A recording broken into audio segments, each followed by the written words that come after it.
Paz e graça para você ligado nessa emissora. Começamos agora o seu programa de reflexão, entrevistas e debates de todas as noites. Hoje, naquele formato que você mais gosta, porque tem os tempos definidos para as respostas e para os comentários, não é? Agora, o assunto que nós vamos discutir dá pano para manga. Veja só, o Senhor Jesus, ninguém menos do que Ele, o próprio Senhor Jesus disse com todas as letras que das criancinhas é o reino dos céus. Ele falou isso. Você vai, obviamente, rever na matéria de abertura o contexto em que o Senhor proclama essa verdade. Dos pequeninos é o reino dos céus. Amém. Tá. Então, por que nós não damos às criancinhas os sacramentos? Nós sabemos que os sacramentos foram ordenanças de Jesus para a sua igreja, né? O batismo e a Eucaristia. E que marcam a vida dos salvos. Nós não temos certeza de quem é salvo na igreja. Cada um sabe de si, e olhe lá, né? Cada um só tem certeza da sua própria salvação. Eu não posso ter certeza da salvação da pessoa que está do meu lado, comungando ali. Mas as criancinhas eu posso ter certeza, porque Jesus disse que delas é o reino dos céus. Até quando, não sei. Isso é um outro assunto misterioso, né? Qual a idade, enfim, mas não importa. As criancinhas são salvas. Se elas são, por que não recebem o sacramento? Não deveriam receber? Algumas denominações dão o batismo e a Santa Ceia, obviamente por meio dos pais, né? Os pais dão às criancinhas o pão e o suco e vão explicando pedagogicamente, como está lá no livro de Deuteronômio, né? O que simbolizam aquelas coisas para quando a criança crescer já saber de cor e salteado o significado da Santa Ceia, assim como também do batismo. Mas isso está certo? E as igrejas que negam os sacramentos às criancinhas estão erradas? Como administrar essa informação do Senhor Jesus e a necessidade de dar sacramentos aos salvos? Esse é o tema de hoje. Está no ar? Vejam só.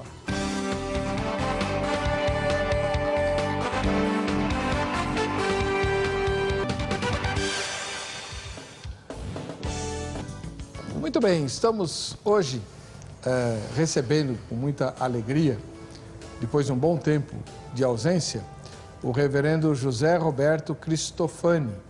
Ele é professor de teologia e é ministro da Igreja Presbiteriana Unida e vinculado à Igreja Presbiteriana Independente, aliás, do meu presbitério, nosso colega lá no presbitério de Ipiranga. Seja muito bem-vindo, reverendo Cristofani, paz e graça. Obrigado. Paz e a graça, é um prazer revê-lo bem, estar de novo aqui para conversar com o Marcelo. Bom, vocês não vieram para conversar, mas tudo bem, vamos lá. Reverendo, o endereço da igreja que o irmão pastoreia é em Osasco, não é isso? É Osasco, no bairro de Rochidale. Jardim Rochidale. Jardim Rochidale, famoso. Muito famoso. E lá, qual é o nome da rua? A Rua Andradina 134. Então, o pessoal lá de Osasco vai fazer uma visita para o reverendo Cristofani. O culto lá, que horas é? Aos domingos, às 19h, pela manhã, às 9 horas da manhã, escola dominical. Muito obrigado pela presença Eu que agradeço. Do irmão. Do outro lado, voltando ao programa, já que ele frequenta mais a miúde, o pastor Marcelo Oliveira, da Igreja Assembleia de Deus. Ele é teólogo, escritor, membro da Academia Evangélica de Letras e tem um programa de rádio. Começou agora a Bíblia em Foco. Seja muito bem-vindo, pastor Marcelo Oliveira, paz e graça. Uma honra, reverendo Weber, muito obrigado pelo carinho, generosidade do convite. Cumprimentar o reverendo José Roberto Cristofani, que Deus nos deu um ótimo debate, não é? Aproveitando o ensejo, nós estreamos há 2 domingos atrás, né, na rádio Adore FM 98.1, o programa A Bíblia em Foco, não é? Então, a pessoa pode baixar, não é? Pode ouvir o programa no seu celular, entrando na Google Play, na busca Rádio Adore FM 98.1, você vai me ouvir aí no seu celular. É Play Store? É o Google Play também, Play Store, tanto faz, não é? E o horário do programa? Isso, todos os domingos, das 13 às 14 horas. Nós estamos lá com a permissão de Deus. Ao vivo? Ao vivo, ao vivo. Da 1 da tarde até as 2, né? Você está voltando da igreja, sintoniza 98.1, né? Rádio Adore FM. Adore FM. E ouça o programa do pastor Marcelo Oliveira, A Bíblia em Foco. Amém. Muito obrigado. Obrigado, reverendo. Uma honra. Deus abençoe. Vamos ver o que o Zeca preparou de matéria para apresentar o tema de hoje. Quero só ver, vejam só. Jesus, porém, disse: deixai os pequeninos, não os embaraceis de vir a mim, porque dos tais é o reino dos céus.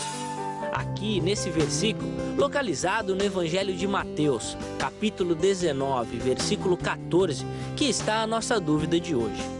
Se Jesus, como acabamos de ler, garantiu que das crianças é o reino dos céus, seria então correto negar a participação delas nos sacramentos? Vamos tentar analisar essa questão mostrando os dois lados dessa moeda. Quando falamos de sacramentos, temos como alvo o batismo e a Santa Ceia. Nesse caso, temos dois pontos a serem analisados: o batismo infantil e a participação das crianças na Santa Ceia. Nos dois casos, temos interpretações diferentes, gerando muita discussão e controvérsia no meio evangélico. Primeiro, vamos falar do batismo infantil. Aqui temos a seguinte distinção. Uns dizem ser necessário o batismo infantil como uma continuação do pacto da aliança. Na época do Antigo Testamento, era feito com a circuncisão, com o mesmo objetivo do batismo, a retirada das impurezas. Logo, quando uma criança nascia debaixo desse pacto, era circuncidada. Da mesma forma, ocorre com o batismo infantil.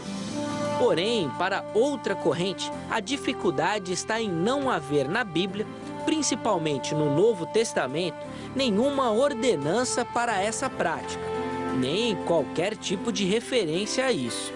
Além disso, o batismo infantil seria um erro, pois a criança, mesmo sendo batizada, não tem a capacidade de crer e nascer de novo. Agora podemos pensar em outra possibilidade. E a participação das crianças na Santa Ceia seria permitida? Aqui, novamente, encontramos uma divisão, principalmente nesse mesmo aspecto já levantado anteriormente, a falta de capacidade da criança para ter um discernimento de tudo aquilo que a Santa Ceia representa. Vamos ler o texto lá de 1 Coríntios, capítulo 11, versículo 28. Examine-se, pois, o homem a si mesmo, e assim coma do pão e beba do cálice. Examinar-se. Seria possível uma criança fazer isso? Ter capacidade para discernir corretamente os elementos e compreender com exatidão todo o memorial que é realizado e todas as implicações desse momento? Mas ainda assim podemos nos perguntar: se o batismo é feito baseado na graça divina, por que não seguir o mesmo princípio para a Santa Ceia? Negar a participação das crianças no sacramento seria um erro ou um acerto? E agora, como interpretar corretamente essa questão? Você já tem a sua opinião? E os nossos convidados, o que pensam sobre isso? Vamos começar mais uma edição do Vejam Só. Fique ligado, você com certeza vai querer saber essa resposta. Muito legal a matéria, hein? Muito boa, parabéns aí ao Zeca e à equipe, né, que produziram essa introdução. E agora você vai conhecer o ponto de vista de cada um dos nossos convidados. Ah, mas peraí, antes eu tenho que falar da grade, né? Você também vai votar nessa questão. Pode votar agora. Depois, se você for convencido por um dos convidados a mudar de opinião, não tem problema nenhum, tá? Não é pecado votar na enquete agora. O endereço eletrônico é o vejamsó.com.br, tá? E você vai encontrar a enquete lá, que pergunta o seguinte: em sua opinião, podemos batizar e servir a ceia para crianças? Sei de gente que desmaiou agora, né? Primeira resposta: sim, afinal delas é o reino dos céus. Segunda resposta: não, pois elas ainda não conseguem discernir esses sacramentos. Terceira resposta, não sei ou nenhuma das anteriores.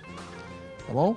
Votou na enquete, você está concorrendo ao relógio da Academia Teológica da Graça de Deus, a AGRADE, que está aí, né? Aliás, você já ligou para a AGRADE? Agora não adianta, agora está muito tarde, você vai ligar amanhã, anota o telefone, 0 operadora 11 3115 0819. Tem cursos novinhos começando, inclusive um curso muito legal, não sei exatamente quando vai começar, mas agora nesse semestre, de orientações jurídicas para pastores. Né, o que as leis municipais, estaduais, federais determinam para as igrejas locais e tal, enfim, orientação jurídica para pastor de igreja local. Tem um outro curso também que está sendo programado para o segundo semestre, formação de brigada de primeiros socorros para as grandes igrejas, né? Além dos tradicionais, teologia, pós-graduação, análise bíblica, curso de obreiro, de capelania, de inglês e espanhol usando a Bíblia como texto, música, inclusive com instrumentos para orquestra. Tem uma infinidade de cursos na grade lá.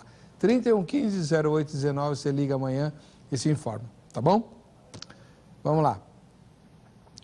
Reverendo José Roberto Cristofani, ministro da Igreja Presbiteriana Independente, cedido à Igreja Presbiteriana Unida, qual vai ser a posição que o senhor vai defender? Para você ou para a Câmara? Tanto faz. Bem, a posição que eu vou defender a respeito de sacramentos para criança se baseia na tradição reformada, se baseia em aspectos bíblicos e históricos.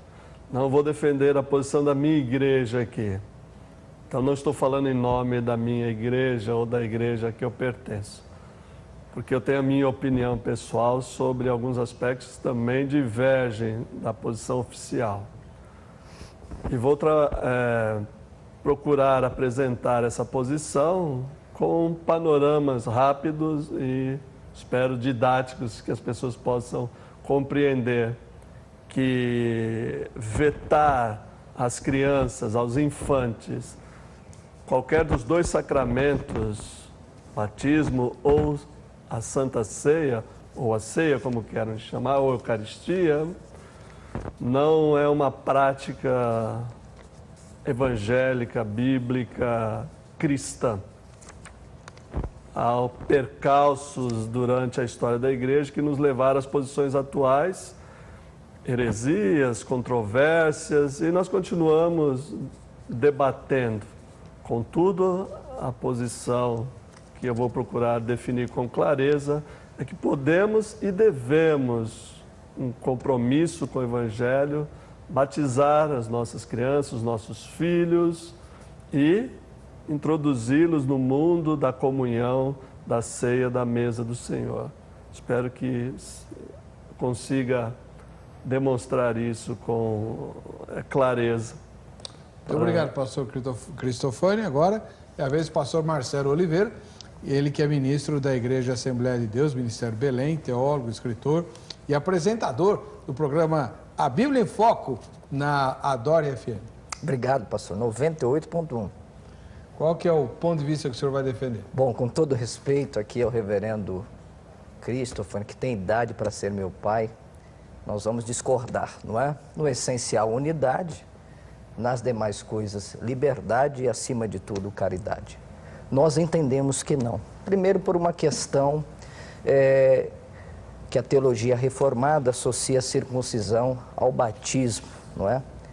A circuncisão, no hebraico, berit milá, berit aliança, milá mandamento, feita no 8º dia por um homem chamado Mohel, não é? Que é um especialista nisso, né?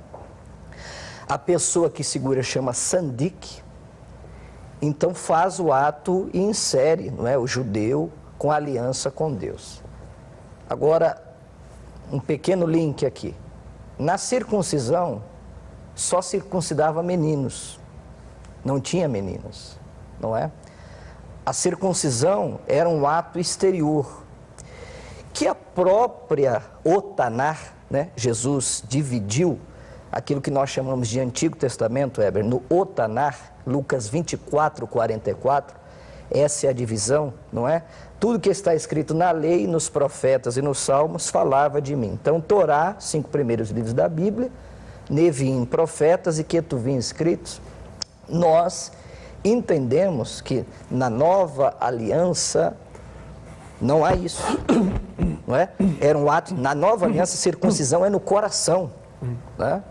Na antiga aliança precisava da mão do morrer, na nova aliança é uma obra do Espírito em nós. Então, eu não consigo associar. Então, nós defendemos que não, até também por causa da consciência, não é? O texto célebre que foi usado no começo do debate diz: examine-se, pois, o homem a si mesmo, não é? Então, será que uma criança de 5, 7 anos consegue examinar e discernir o que significa o corpo do Senhor? Então, por essas razões preliminares, nós entendemos que não. O debate promete, vai pegar fogo. A partir do próximo bloco você vai ouvir as perguntas, as respostas e os comentários dos dois debatedores a respeito desse assunto. Anote tudo. Se você tiver dúvidas, fale com eles depois por meio das redes sociais ou fale com o seu pastor, né, que vai ficar muito feliz em tirar a sua dúvida também.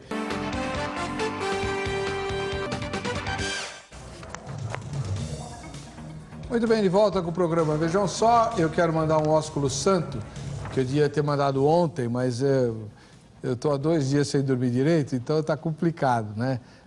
Para a irmã Patrícia e para a irmã Alexandra. E eu não vou arriscar dizer o sobrenome delas, porque elas são hispânicas, né? E eu não, primeiro que eu não sei nem se a pronúncia é correta de Patrícia e Alexandra. Elas trabalham com a gente, dublando, traduzindo e dublando o Vejam Só para o espanhol, né?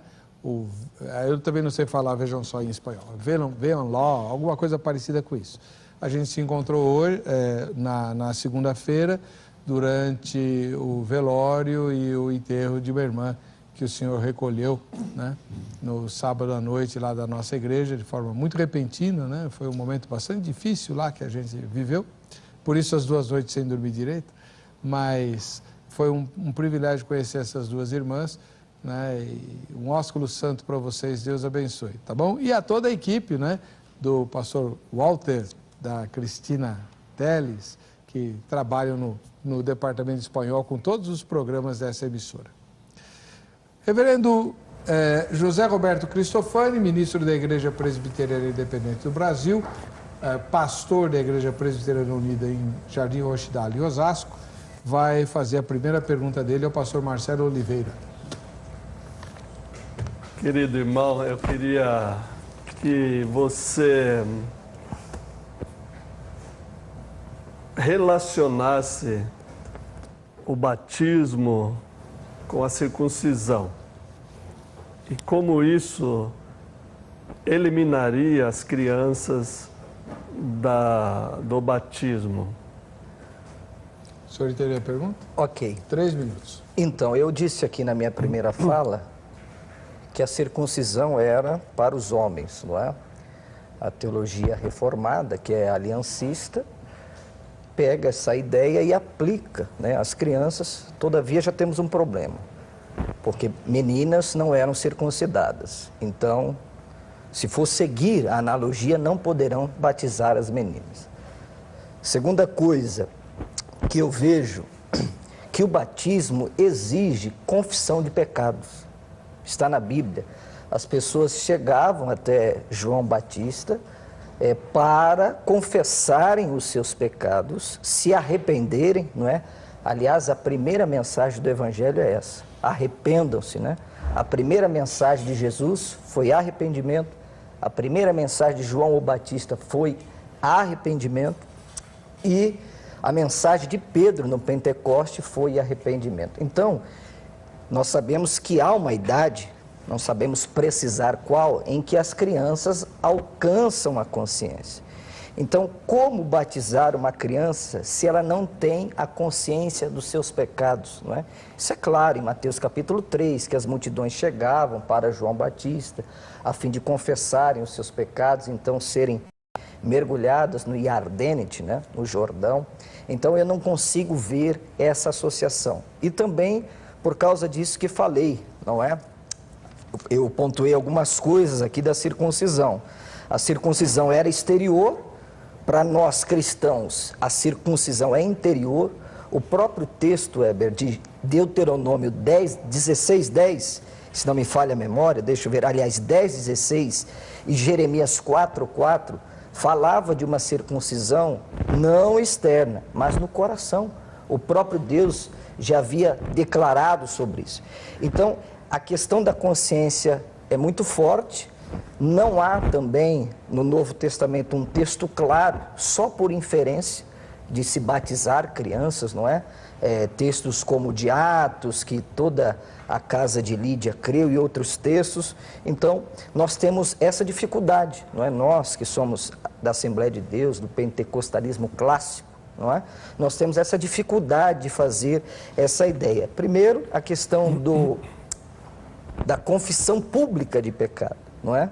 Depois, essa associação da circuncisão, como eu disse, então não poderia, assim, as meninas, não é, descerem as águas batismais. Então eu não consigo associar isso. E Paulo diz que a circuncisão somos nós que estamos em Cristo, não é? Então estar em Cristo na nova aliança é a verdadeira circuncisão, não é? Lá na antiga aliança não conseguia oferecer qualquer ajuda espiritual para vencer o pecado. Acabou o seu tempo. Na nova aliança, terminando, essa nova aliança nos capacita a vencer o pecado. Muito obrigado. Muito bem. Pastor Cristofani, seus comentários. 3 aspectos sobre a fala do pastor Marcelo. Concordo com você que os reformadores, sob a pressão, o impacto de fazer uma reforma, se é que eles tinham consciência de que estavam de fato fazendo alguma grande reforma, fizeram essa associação quase que mecânica de continuidade entre o Antigo e o Novo Testamento, entre a circuncisão e o batismo. E aí eu dou os braços, né, e as mãos de você para questionar algumas teses dos reformadores nesse aspecto. Segundo aspecto é que a associação entre circuncisão e batismo, ela não é mecânica. Certo. Você usou a palavra analogia. Por analogia, onde os elementos não batem exatamente um com o outro, mas é por analogia que se faz. Certo. De fato, o batismo não é uma continuidade da circuncisão. Porque precisaríamos perguntar se a circuncisão para o povo de Deus, que serve em Israel, ou como israelita, se perdeu a validade. Eu acho que isso é bastante temerário e não nos ajuda nada no diálogo com os nossos irmãos judeus. Concordo, é verdade. Nesse aspecto, a circuncisão não é restritiva. O fato de só circuncidar meninos é justamente por uma questão anatômica. Só os meninos têm pipi. As meninas não. Mas as meninas é dado o banho desse rito de passagem. Então, eu acho que esse argumento restritivo da circuncisão não se sustenta à base de analogia. Por outro lado, e aí a terceira questão, o batismo que exige arrependimento de pecados é o batismo de João Batista, que nada tem a ver, ao meu ver, com o batismo cristão. Paulo, em Atos 19, rebatiza alguns discípulos de João, por outros motivos, certamente, mas não por causa do arrependimento. No pacto que nós cremos, o batismo não exige o arrependimento pessoal da criança. Porque se nós não sabemos qual é a idade da razão e do pecado, o que nós podemos afirmar nas palavras de Jesus é que elas não têm pecado. são condições de pecadoras, mas não tem pecado. Então, não haveria do que se arrepender. Rapidamente, porque meu tempo já... Perfeito, pastor Cristofani. Agora é a vez do pastor Marcelo Oliveira, ministro da Igreja Assembleia de Deus, do Ministério Belém, fazer a primeira pergunta dele. Vamos lá, pastor. Querido reverendo Cristofani, como o senhor entende essa expressão que é o texto base desse lindo e profundo debate, quando Jesus disse em Mateus 19, versos 13 e 14, queria pontuar aqui a minha pergunta, a epígrafe diz: Jesus abençoa as crianças. Trouxeram-lhe então algumas crianças para que lhes impusesse as mãos e orasse, mas os seus discípulos os repreendiam. Verso 14. Jesus, porém, disse: deixai os pequeninos e não os estorveis, outras traduções dizem impeçais de vir a mim, porque dos tais é o reino dos céus. Eu queria que o senhor explicasse para mim, dentro desse contexto, se reino dos céus aqui de fato é salvação, Jesus está dizendo que é salvação, ou o que significa essa expressão reino dos céus, que é o texto base, né, desse debate. Perfeitamente. Bom, vamos começar pela epígrafe. Jesus abençoa as crianças, é a edição da Bíblia, Sim. né? E até fiquei bastante intimidado com o tamanho da sua Bíblia. Eu também. Oi, meu. Mas nem por isso vou deixar de compartilhar alguma coisa nesse sentido. Em segundo lugar, esse texto está inserido dentro de um contexto do ministério de Jesus. Essa tradição vem apenas de Mateus. E nessa tradição mateana, vamos chamar assim, Perfeito. do Evangelho de Mateus, esse texto funciona como um, entre outros, de trazer para o centro de atenção e para dentro, portanto, um movimento inclusivo, para trazer para dentro do reino de Deus os marginalizados, que estão entre os publicanos, os pecadores, e todo pobre, vamos dizer assim, o miserável, o órfão, a viúva, usando os termos do Antigo Testamento, o estrangeiro. Esse texto, então, na minha opinião, como leitor do Novo Testamento, eu vejo que é um texto de inclusão de pessoas que estão fora do reino de Deus, a quem é negado o completo e absoluto acesso. Perfeito. A religião é do mundo de adultos, puros, religiosos. A compreensão, em terceiro aspecto, que a compreensão dos discípulos é a mesma que da sociedade circunstante, ou circundante. Qual seja, de que as crianças são um estorvo para eles e para o reino de Deus. Às vezes agora meus filhos já estão bem grandinhos, né? Nossos filhos já estão bem grandinhos, a esposa está aqui, já não nos estorvam mais, né? Não que quando era criança estorvavam, mas sempre estavam, né, a nos tirar a atenção ou a exigir toda a nossa atenção. Então, os discípulos compreendem erroneamente que as crianças também são um estorvo no reino de Deus e que impedem de que o mundo adulto flua no seu ritmo. Eu entendo esse texto como a colocação de Jesus, a inclusão para dentro do reino de Deus. Eu insisto em reino de Deus, pastor Marcelo, porque nada tem a ver com a igreja. É que isso fique bem claro. E com salvação no sentido da salvação que Cristo vem trazer. Trouxe salvação para o endemoniado, reintegrou ele à sociedade, trouxe salvação para a prostituta, reintegrou a sociedade, para as crianças, os desvalidos, os cegos, oprimidos, etc. Então, não se trata de salvação no exato termo teológico, mas de reintegração de posse ao que sempre pertenceu a essas pessoas. Bem. Pastor Marcelo. Bom, achei muito brilhante a resposta do reverendo Cristofani, porque esse texto é usado para advogar a salvação das crianças. porque de tais é o reino dos céus. Nós sabemos, pastor Heber, que o Novo Testamento foi escrito em grego, mas o pano de fundo é hebraico. Yeshua era judeu, os primeiros discípulos eram judeus, apóstolos eram judeus. E eu digo isso muito interessantemente porque Mateus não cita o nome de Deus, porque nós sabemos que há 4 evangelhos, Mateus escreve para os judeus, e o senhor sabe, como o reverendo Christofani sabe, que o judeu não banaliza o nome de Deus, então ele usa a expressão no hebraico, Malhut Hashamayim, não é?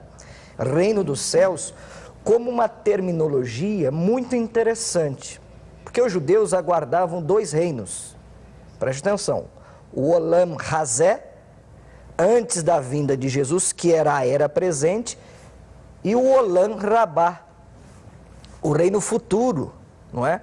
O reino futuro em que o Mashiach chegaria e implantaria o seu domínio.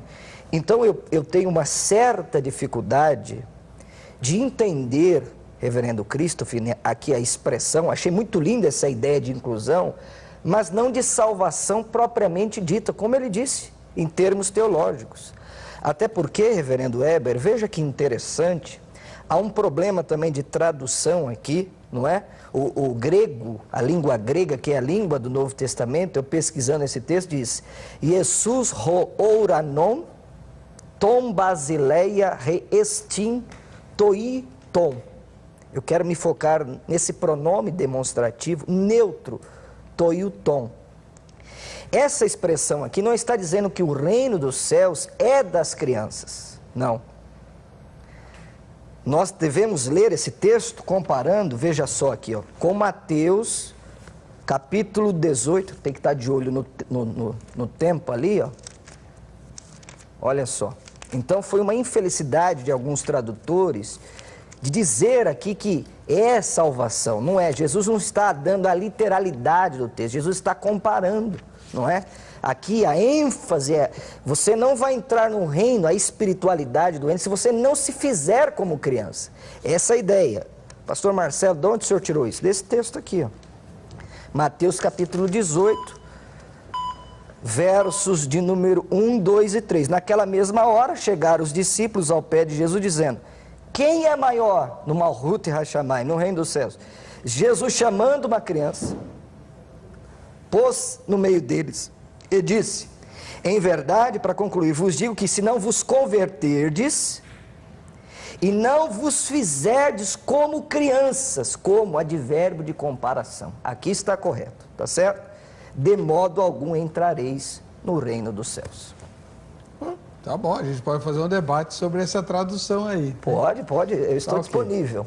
O microfone do pastor Cristofani está funcionando, normal? Então tá bom. Sim. Então vamos lá para a segunda pergunta do pastor Cristofani. Sua segunda estocada. Vai devagar com essa estocada, né? Para mim você está falando grego, né? E tá mesmo, né? Não, literalmente. Desculpa se... A questão da terminologia e da tradução... Não tem tréplica, o senhor tem que fazer a pergunta. Certo, eu só quero colocar, primeiramente, a questão da tradução e desse pronome. O caso dele, a gente precisaria ver se é instrumental, se é de finalidade, se é de que tipo, se é dativo, se é ablativo, se é genitivo. Eu acho que isso fica um pouco difícil discutir aqui. Agora, a minha pergunta ainda é sobre batismo, qual é a relação, pastor Marcelo, entre as crianças pertencerem a elas o reino de Deus, não usando, obviamente, aqui nenhum subterfúgio de tradução, se a elas pertence o reino de Deus, se o reino de Deus é salvação ou não. Qual a relação que você vê entre batismo e salvação? Porque o que me parece é que, na sua argumentação, você faz uma clara relação e uma relação indissociável entre o pertencer ao reino de Deus o batismo e a salvação. Me parece um pouco exagerado. Então, eu gostaria que você respondesse a seguinte pergunta: qual é a relação entre batismo infantil, ou batismo, e salvação? Ok. Bom, nós, pentecostais clássicos, entendemos que nós somos salvos pela graça, porque pela graça sois salvos por meio da fé, e isso não vem de vós, é dom de Deus. O que nós associamos ao batismo? Não como salvação, não. Essa hipótese está descartada. Nós somos salvos pelo sangue da nova aliança, pelo sacrifício vicário de Jesus Cristo. Agora, por que nós não entendemos a questão da teologia reformada e consequentemente, teologia da aliança, essa associação? Porque, por exemplo, Marcos 16, o texto diz: quem crer e for batizado será salvo. Então, a salvação vem quando nós confiamos em Jesus, depositamos a nossa fé em Jesus e reconhecendo o senhorio de Cristo, não é? Eu, particularmente, me batizei acho que com 11, 12 anos de idade, na Igreja Batista, fiz profissão de fé pública e desci as águas batismais. Não para perdoar os meus pecados, não. Os meus pecados já foram perdoados. Essa analogia é clara em Romanos capítulo 6, onde Paulo fala da nossa identidade com Cristo, né? Se nós morremos com Ele, é certo que também morreremos. Se formos ressuscitados com Ele também seremos ressuscitados. Então, a diferença nossa para a teologia da aliança é nesse ponto. Primeiro, para que a pessoa consequentemente tome a ceia do Senhor, a Eucaristia, como o Senhor apontou no começo, primeiro crer em Jesus. Nós não conseguimos entender como uma criança, sem a sua consciência, não é? Há um texto aqui que nós podemos usar como base, porque toda a Bíblia é a palavra de Deus, que há um estágio da consciência na criança. Isaías capítulo 7, veja aqui, reverendo, o senhor conhece Bíblia, o senhor é professor, né? Isaías 7,15, veja que há a questão da consciência, ó. Manteiga e mel comerá até que ele saiba rejeitar o mal e escolher o bem. Então, uma criança, para ela descer as águas batismais, ela tem que saber, não é? Que ela precisa primeiro confessar os seus pecados. Eu não entendo que os pais podem fazer isso por ela, né? Podem aceitar pela fé, isso que na teologia da aliança ensina isso, né? Pela fé os pais creem, pela fé insere ela a doutrina da celebração da ceia do Senhor. Então, a diferença pontual entre nós está aqui. A salvação é pela graça por meio da fé. Agora, o batismo exige o arrependimento de pecado e a consciência. Que a pessoa vai se identificar com Cristo para uma nova vida. Não que o batismo tenha algum poder regenerador. Não é isso que nós estamos sustentando aqui. Eu faço as seguintes observações em relação ao seu argumento. Em primeiro lugar, Marcos 16, nesta ordem que você cita, né? Uhum. Quem crer e for batizado será salvo. Há uma sequência natural, lógica, precisa para que a pessoa seja salva. Ótimo. A minha questão é que esse texto, sim, e você citou Isaías também, que eu quero comentar, fazem parte de um contexto diferente, certo, do que você está colocando. Porque o seu argumento é a base das ausências. O contexto de Marcos é o contexto missionário. Você só pode pregar o evangelho para pessoas que te entendam a sua língua e que possam responder responsavelmente a esse chamado de Deus. Entendi. Ou do evangelho. Então, não se trata de pregar o evangelho para crianças. A ausência delas aí é claro. Então, no contexto missionário, é preciso que a pessoa creia de fato e depois seja batizado. Mas no contexto da aliança, não é necessário que uma criança creia. porque creem os seus pais, baseado na teologia, como você vem repetindo, da aliança. Isto é, do pacto que Deus fez, os filhos seriam herdeiros das promessas de Deus. Entendi. Quanto à idade da consciência, esse texto de capítulo 7 do Isaías, ele fala de consciência e eu também concordo que existe um tempo. Hoje se sabe através da psicopedagogia, Fuller, Piaget e outros tantos, que entre 3 e 4 anos, uma criança já sabe o que é certo e o que é errado. Não tem a capacidade de discernimento de um adulto. Bom, muitos adultos não têm a capacidade de discernimento de crianças também, vice-versa.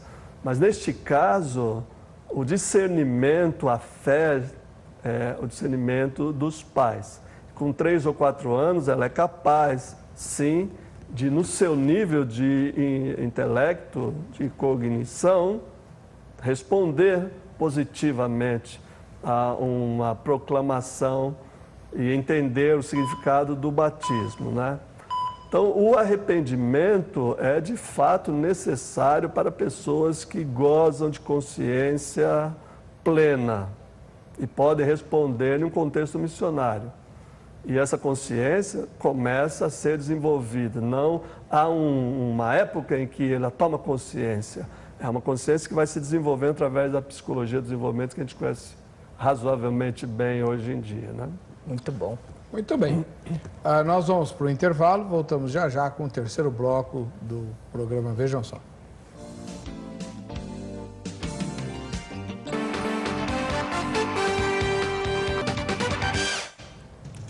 Muito bem, estamos de volta com o programa Vejam Só. Hoje é aquele programa com perguntas e respostas, né? Ou melhor, respostas e comentários. Né? Lógico, se tem pergunta, tem que ter resposta. E conosco está o pastor Marcelo Oliveira, ministro da Igreja Assembleia de Deus, Ministério Belém. E ele só fez uma pergunta até agora. Ele vai fazer a segunda pergunta dele agora. Ah, só foi uma até agora? É, a sua só. Pensei que era... Vamos empatar. Duas. Oh, então tá bom.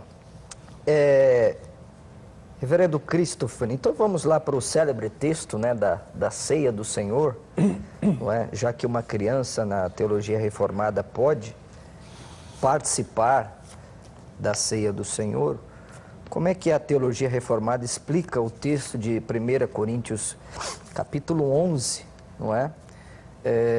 A partir do 27, para nós ganharmos tempo, portanto, qualquer que comer esse pão ou beber o cálice do Senhor indignamente, será culpado do corpo e do sangue do Senhor. E o 28, examine-se, pois, o homem a si mesmo, e assim coma deste pão e beba deste cálice. Uma criança, reverendo Cristofani, como é que a teologia reformada, que vai ser para mim uma resposta que até hoje eu não consegui entender bem, a criança consegue não tomar a ceia do Senhor indignamente e como uma criança consegue examinar o corpo e o cálice do Senhor em cima desse texto. Bom, a seu favor está João Calvino. Quando você fala em teologia reformada, parece que existe um bloco monolítico. Uhum. Eu acho que é mais um mosaico, certo, de muitas posições. Calvino está ao seu lado nesse caso, né? Uhum. Entre aqueles que defendem a não ministração da ceia às crianças. Porém, eu quero voltar e fazer as seguintes considerações. Primeiro, que a ceia à criança foi praticada ao longo da história da igreja durante quase 1000 anos. Foi no Concílio de Latrão, em 1215, que a igreja, ainda chamada Igreja Cristã, ocidental, baseada na doutrina da transubstanciação, negou às crianças, vetou às crianças a participação. Calvino, apesar de ser contra a administração de ceia a crianças, ele testemunha que Tertuliano, Orígenes, Agostinho foram aqueles que mencionaram que a tradição da igreja, por volta do ano 200 até o ano 450, que a igreja sempre praticou isso sem nenhum problema, nunca houve controvérsia. Então, historicamente, a igreja ministrou a ceia para criança. Eu sei que história não é, vamos dizer assim, um argumento decisivo, mas está dentro da tradição apostólica, segundo Tertuliano, segundo Orígenes, que eu citei.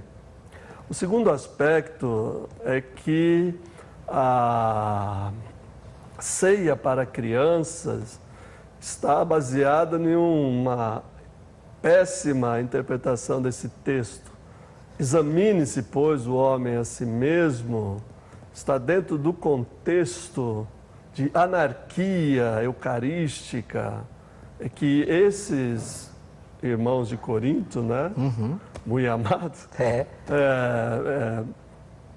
estavam fazendo com a ceia. Este examine-se, pois o homem a si mesmo, e coma do pão, é um texto inclusivo, é para incluir as pessoas e não excluí-las. O que eles estavam fazendo é justamente isso, cada um vinha com seu pedaço de pão, seu copo de vinho, e se entupiam, né? Se enchiam de pão e não deixavam para os outros, violavam e não discerniam o corpo de Cristo. No capítulo anterior, capítulo 10, ele diz dos elementos da ceia, ora essa, se somos um só corpo, desculpa, errei, se somos um só pão, não há de haver divisão entre nós. Então, a igreja de Corinto não estava discernindo que era o corpo de Cristo. Então, esse examine-se o homem a si mesmo não é um texto de exclusão, mas de inclusão. E não se aplica de forma nenhuma fora do contexto de discernimento do corpo da igreja de Corinto. Portanto, não se aplica a crianças. Né? Seus comentários, o senhor tem direito a mais 20 segundos. Não, que isso. Estendeu, tranquilo, ele pode, não é? Obrigado. É o decano aqui, não é? Então, a Bíblia diz, com todo respeito, com os anciãos está a sabedoria e a longura de dias o entendimento, não é? Chamando de velho. Não, decano, mais experiente, não é? Bom, reverendo, gostei da explicação dessa forma de inclusão na ceia, embora, como o senhor concordou comigo, nós não temos uma base sólida, não é? E a teologia reformada diz que não somente sola a Escritura, mas tota a Escritura, né? Toda a Escritura. Então, quando nós não conseguimos, né, achar um texto provando, né, que as crianças podem participar da ceia do Senhor, eu vejo isso então com um pouco de temor, não é? Respeito à história, lógico que a história é um argumento válido, mas eu penso que nesse momento as Escrituras têm maior peso. Outro detalhe que nós devemos nos lembrar, que nesse texto da ceia, há 4 olhares aqui que o apóstolo manda que nós direcionemos ele. Nós temos que olhar para trás e ver que Jesus foi o sacrifício perfeito, não é? Porque a ceia nos faz olhar para trás, não é? Nos faz olhar para frente, porque nós estamos anunciando que o Cristo que nós adoramos, ele não está morto. Foi Agostinho que disse que as melhores notícias que o mundo já recebeu vieram de um túmulo vazio. A ressurreição de Cristo é a grande vitória do cristianismo, que nós não servimos um Deus morto. Então, nós olhamos para trás e vemos que o sacrifício de Jesus foi perfeito. Penso que a criança não vai conseguir isso, não é? Mesmo com 3, 4 anos de idade. Nós olhamos para frente e nós estamos preparando a nossa vida, celebrando, porque em breve dar-se-á o arrebatamento da igreja. Agora, o mais importante, nós olhamos ao redor e vemos a coinonia, a comunhão dos irmãos, né? A ceia do Senhor entre os irmãos. Agora, o mais importante, olhar para dentro, não é? Então, aí que eu penso que a criança com 3, 4 anos não tem o poder de fazer esse autoexame, embora, como o senhor disse, que é inclusivo, mas ela não vai conseguir discernir. O pai pode até dizer, olha, Jesus sofreu por nós, Jesus um dia virá. Eu acho difícil, né, tentar explicar para uma criança de 3, 4 anos de idade essas coisas, embora ela possa ter essa percepção. Agora, entender isso, não é? E que Paulo diz aqui, mas terminando, porque o que come e bebe indignamente, não é? Come e bebe para a sua própria condenação, não discernindo o corpo do Senhor, não é? Então, eu penso, reverendo, todo respeito, a questão do discernimento, é lógico que há muito adulto, concordo, que não tem discernimento nenhum na ceia, banaliza a ceia, não é? Esse foi um grande problema entre, acho que George Whitefield e Jonathan Edwards, eles brigaram por isso, porque um aceitava dar ceia para todo mundo, e acho que George Whitefield não aceitava. Então, essa questão do discernimento, eu acho que é pontual e factual nesse texto. Muito obrigado, pastor. Reverendo Cristofani, pela nossa tradição, a terceira pergunta quase sempre é a última. Pois não. E é a sua Dois terceira agora. presbiterianos aqui, hein? Eles estão me bombardeando aqui, viu? Eu não estou falando nada.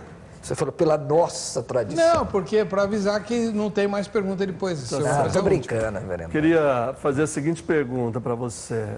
Sim, pastor. Um outro argumento se usa contra a ministração de ceia, ao acolhimento das crianças para a Santa Ceia é em memória de mim. Porque a criança, seguindo o seu raciocínio de discernimento, não teria como discernir essa memória de Cristo. Como você diz, olhar para o passado. A minha pergunta é a seguinte: como se explica que somente o Evangelho de Lucas tem essa expressão e a tradição paulina? Normalmente esse texto que nós estamos debatendo, que é 1 Coríntios 11. Sem a tradição mais antiga, que é a marcana, não falar absolutamente nada, nem a de Mateus. Então, em memória de mim, é uma tradição que vem, vamos dizer assim, depois, e que não se aplica nessa generalização que você está fazendo. Diante disso, como tratar, por exemplo, pessoas que têm deficiência mental, portador de necessidades especiais como deficiência mental, ou senilidade, que a gente está vendo multiplicidades uma vez dentro da ceia. Também não acolheríamos essas pessoas. Então, a minha pergunta é, como você explica a expressão em memória de mim, que é utilizada para negar acesso às crianças, dizendo que elas não têm? E nesse grupo eu incluo todos aqueles que têm mentalidade de criança. Boa pergunta. Bom, eu penso que só uma palavra, né, no texto, a gente não pode construir, com todo respeito, uma exegese do texto. Por exemplo, o nome de Deus não aparece em Esther. Agora, Deus não está presente nele. O senhor está entendendo a minha linha de raciocínio? Então, a questão aqui é muito mais do que a memória, não é? Que Lucas, como o senhor disse, e Paulo disse, relembrando aqui o sacrifício de Jesus, que a questão central aqui é o sacrifício. A questão central de celebrar a ceia, não é? É a questão de olhar para Cristo, porque está falando, né, do Berit Hadashah, no verso 25, semelhantemente, também depois de cear, tomou o cálice, dizendo, isso já estava profetizado na Antiga Aliança, este cálice é o Novo Testamento no meu sangue, faça isso todas as vezes que beberdes em memória de mim. Então, a questão central aqui é muito mais do que a questão central é a nova aliança, que Jesus pagou com a sua vida, não é? Na Antiga Aliança, o Kohen Gadol entrava uma vez no ano, no dia do Yom Kippur, fazia purificação pelo povo e por si, e no outro ano constantemente. Então, se o senhor ver o Antigo Testamento, você vê que não tem uma cadeira no tabernáculo. O sacrifício tinha que ser constante. Agora, o escritor aos Hebreus vai nos dizer que Cristo assentou-se à destra de Deus, né? Coisa maravilhosa, né? O seu sacrifício foi perfeito, né? Então, quando o texto diz isso, que Jesus está assentado, o escritor aos Hebreus vai usar a expressão de uma vez por todas, quer dizer, não resta mais sacrifício. Então a questão central, o que eu entendo desse texto é olhar para o sacrifício de Jesus, não é? Quanto à questão dos loucos, uma questão difícil de responder, porque não temos uma base bíblica, a única base que temos é o livro do profeta messiânico, Isaías, não é? Que diz que naquele dia nem os loucos errarão o caminho, não é? Então, aí já é outro ponto, né? A questão central aqui do debate é a questão das crianças, até porque a Bíblia não tem todas as respostas. Nós podemos mostrar um caminho. Por exemplo, Apocalipse diz que houve silêncio no céu por meia hora. Por que meia hora? Por que não 25 minutos? Por que não 35 minutos? Então, explicar esta questão, você pode olhar os maiores estudiosos do mundo, Anti-Or Bible, os maiores, ele que não vai explicar. Então, reverendo, a questão central aqui é o sacrifício de Jesus, de olhar para trás, de olhar para frente. A questão do louco, como eu disse, a gente não tem um argumento. Eu penso que uma pessoa que é desprovida do entendimento, acho que dar para ela a ceia do Senhor, ela não vai ter questão aí de discernimento, mas que Deus não pode nem julgá-la por causa disso. Como é que vai julgar uma pessoa que não tem conhecimento daquilo que ela está fazendo? Esse é o meu ponto de vista quanto a isso. Bem, de qualquer forma, né? Não é uma palavra, em memória de mim é uma expressão, e uma expressão de memorial, é Sim. O centro da ceia, não é periférico. Certo. O sacrifício, a nova aliança, é o que antecede. Agora, o que nos restou da ceia foi a memória, o memorial, como alguns gostam de dizer. Entendi. E quase todas as nossas igrejas escrevem na mesa, em memória de mim. Memória de mim, é verdade. Então, eu não considero que seja um argumento periférico e também não concordo que o sacrifício é que esteja em vista. A ceia do Senhor é a comunhão dos santos, é a continuidade da comunhão. E aí a gente teria que debater sobre o significado da comunhão. É o meio de graça, é por ela ou através dela que Deus nos abençoa como corpo de Cristo. Então não é quase que você escorrega aí para o sacrifício, né? Como se faz em algumas igrejas, se de fato a ceia é o sacrifício, e isso que está em vista, a gente vai entrar num caminho bastante tortuoso e perigoso, do qual nós já nos livramos desde a época da Reforma, que a ceia não se trata de refazer, ressacrificar Jesus. Não, né? Não foi isso que eu quis dizer, mas tudo bem. Não foi, mas está dito, né? Eu sei que você não quis dizer isso. Eu estou dizendo que esse tipo de argumento nos leva fatalmente a essa ênfase, né? Nos leva fatalmente a essa lógica e a esse resultado. Mateus e Marcos não usam essa tradição em memória de mim, somente Lucas e Paulo, João nada diz sobre isso, por causa de uma perspectiva teológica muito particular, levando em conta que Lucas e Paulo andaram juntos por muito tempo e certamente se influenciaram mutuamente. Do outro lado, quando você cita essa generalização, você cita bastante palavras em hebraico, alguma coisa eu quero dizer sobre isso. Segundo Tessalonicenses, diz assim, aquele que não trabalhar, não coma. Agora, incluir todas as pessoas aquele que não trabalhar, aquele que não trabalhar não coma, teria que incluir os donos de escravos da época de Cristo, temos que incluir as crianças, o que me parece um pouco exagerado, até um argumento ad absurdum, assim, porque não teria sentido fazer essas generalizações, né?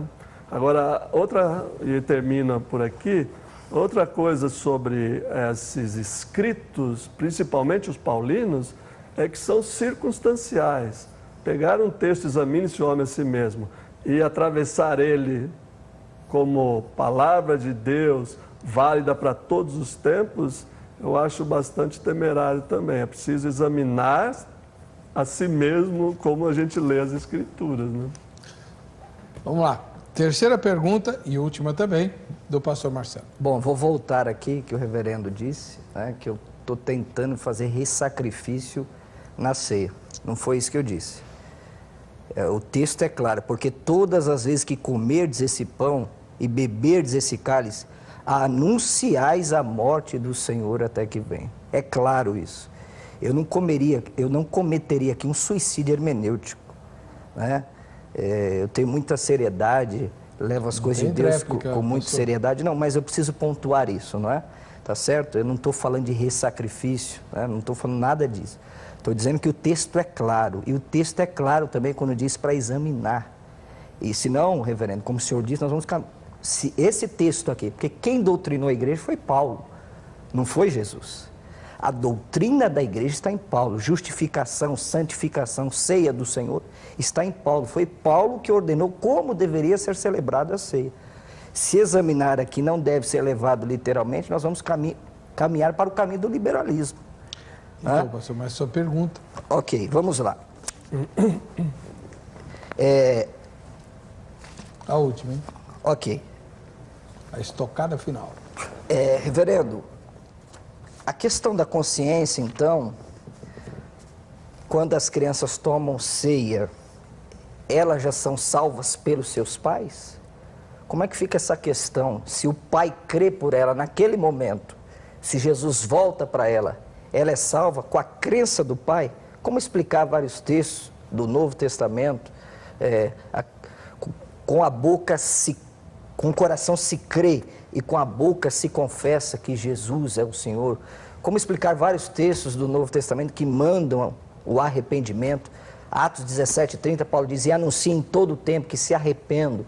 Como explicar esta questão aí, associada à salvação e depois ao batismo? Concordo plenamente com você, pastor Marcelo, que a doutrina da igreja é paulina, mas nós somos servos de Jesus. Paulo é um entre outros irmãos e brigou a vida inteira para ser apóstolo. Essa é a grande verdade. O senhor não é contra Paulo não, né? Não sou contra ninguém, né? Tá. Não sou contra ninguém. Estou dizendo que eu concordo com você, né? Sobre essa questão que a doutrina da igreja, mas não a doutrina do reino de Deus.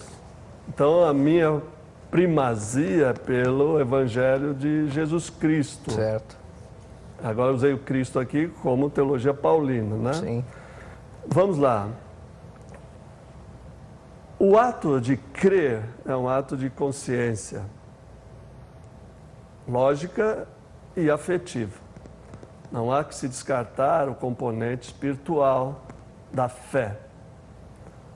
O pacto diz, Deus promete no pacto que as gerações dos fiéis seriam benditas e ele abençoaria.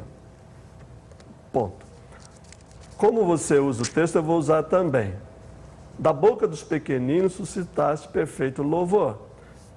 Deixar vir as minhas criancinhas, porque delas é o reino dos céus.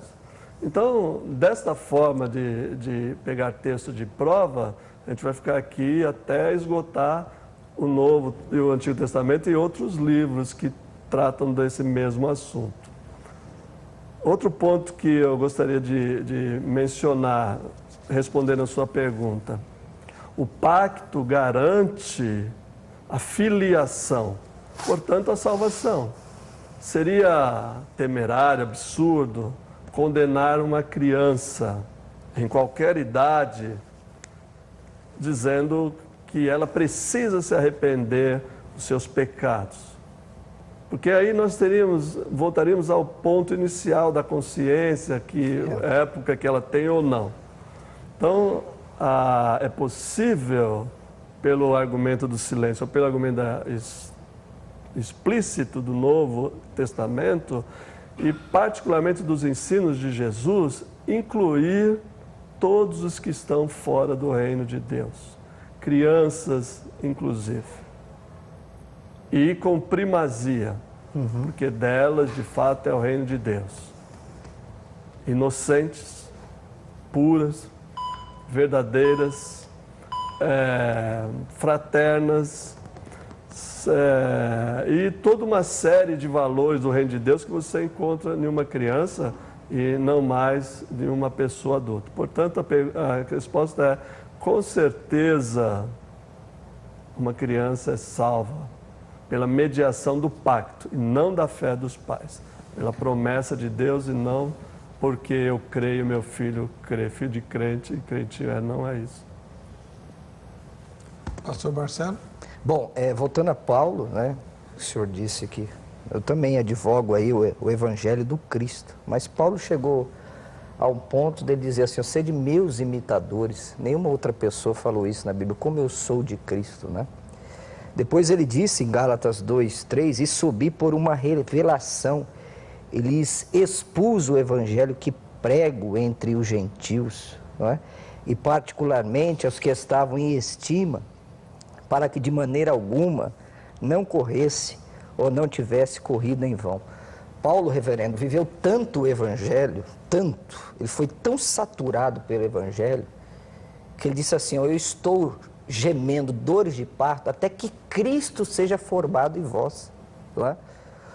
Quando você lê Timóteo com detalhes, reverendo Heber, Paulo viveu tanto o evangelho que ele disse assim, o meu evangelho. Eu pergunto, o evangelho era dele? Não. Então, porque ele disse o meu evangelho. Então, porque ele viveu tanto esse evangelho que ele recebeu do Cristo, que ele então transmitiu, não é?